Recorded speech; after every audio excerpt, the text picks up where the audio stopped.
international collaboration between the U.S. and Australia. The lead institutions are MIT, Harvard Smithsonian in the U.S., and then a bunch of universities in Australia, Melbourne, Australian National University, the Australia Telescope National Facility, and also the government of Western Australia. You're going to Western Australia. Yeah. So if this is a map of Australia, Mylura is about here on the map. Mylura, what a funny name. Mylura is the name of the Mylura Sheep Station, where it is located. Population 4. 2 adults, 2 kids. The Walsh family. And how many million sheep? Quite a few sheep. This is sort of what it looks like out there. Astronomers are known for going to the ends of the Earth for great locations, whether it's Mauna Kea or the Atacama Desert. And it turns out Mylura is one of the great places in the world for low frequency radiation. And one of the reasons is that these frequencies, there are so few people. The population density is 2 people per 100 square kilometers. It has never been economically viable to broadcast radio and TV. And the Western Australian government now realizes what a rare natural resource this is. And so is putting in a radio quiet zone the size of New Mexico, where you have no transmitters. It is one of the great spots. Oh, sorry. Yeah. Sorry. Yes. So it is very, very radio quiet. Can you Now, go back to the map for a second? Yeah, that one. Up around, just outside of Port Hedland, there's a major iron deposit where Yeah. it may be considered as a reflecting material as part of your radio array to use as a reflector. yeah, The huge It's- iron mines up there. it's a long way. Yeah, but I mean, the area itself. Oh, yeah. In other words, you got a dipole and a reflector. The iron in the mines It's is an on that additional effect. reflector. These radio wavelengths, just residual water in the soil, turns out to act as a really good Okay. reflector. That's good. So actually, we do have a reflecting thing. I know the area well. Yeah. I almost went there, Oh, wow, that's great. but I got good. So we actually have one of the. Actually, let me skip ahead for a slide and go back. This is what one of the antennas looks like. So one of the antennas has, these are dipoles. You can think of them as glorified rabbit ears for your TV. We're working at the same frequencies. It's really the same idea. So one antenna has 16 of these dipoles in a 4x4 array. And you take the signals from them and you combine them and you can delay the signals. And by doing that, you can steer the part of the sky that that radio antenna looks at without moving any physical parts. It is a digitally steered telescope. Which is the actual dipole? So this is the post. This is a battling dipole. So there are 2 cross okay. dipoles. Okay. The full array consists of 500 of those antennas, each one with 16 dipoles. It's fairly compact. It's only about 1.5 kilometers in diameter, with most of the dipoles towards the center.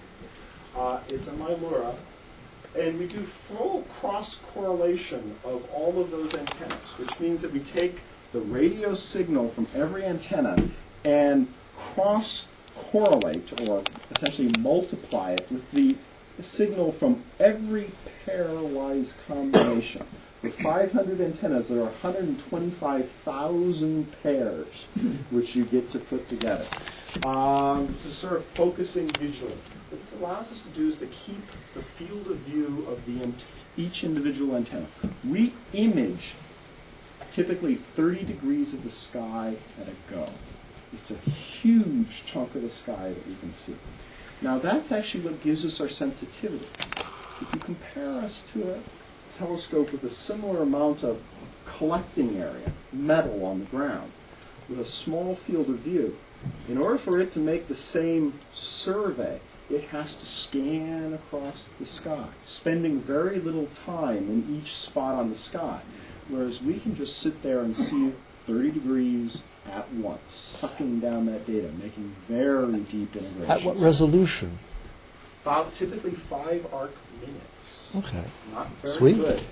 Well, could be worse. Could be worse. Now, Could be arc You're seconds. just trying to find spots It's- where the it's survey- very loud, and then It you turns might out we don't. do.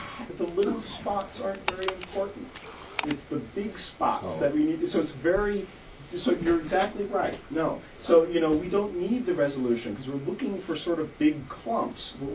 The trick is they're dim, and so that's what we need to do. Is go looking for dim, large objects. Is that picture real or is it? This is digital. It's Photoshop. It's Yeah, Photoshop. we got funded 4 weeks ago. Okay. Okay. We're having do our miracles. kickoff meeting in San Diego starting Sunday. So this is very exciting. The NSF has come through. There are actually 3 pieces of science that this will do. So the epoch of reionization, which I've been talking about. There's also heliospheric science. Radio waves, they pass through a magnetized plasma. The polarization rotates, spins. And so if you look at background polarized objects near the sun, when coronal mass ejections, these big plasma storms come off, as they move in front, it changes the polarization, allowing you to measure the magnetic field in these coronal mass ejections. It's a very interesting piece of science. And also radio transients, things which go bump in the night. If you have a small field of view, you're just never looking in the right place. We're covering 30 degrees at a shot.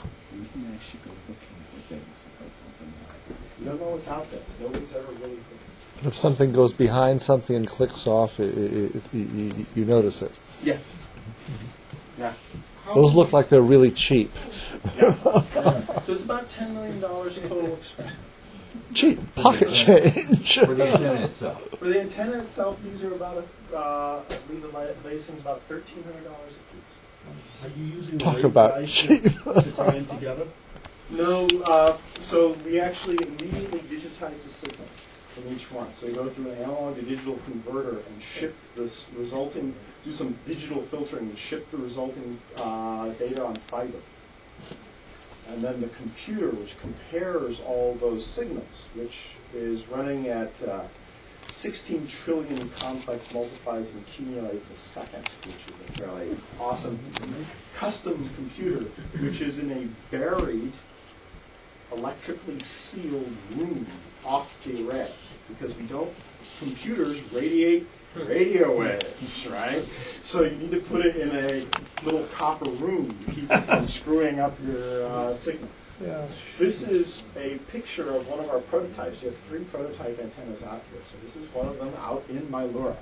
So if you take one of these antennas, one of the first things, we knew it was quiet. Let's see how quiet it is. You take one of these, and, well, let's look for FM radio. There is a little FM radio. So you take this and you lean the beam over to Geraldton, which is about 200 miles away, 170.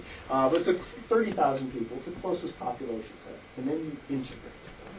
So if you integrate for an hour, you start getting things like this. So this is from 100 to 104 megahertz, 130, 180.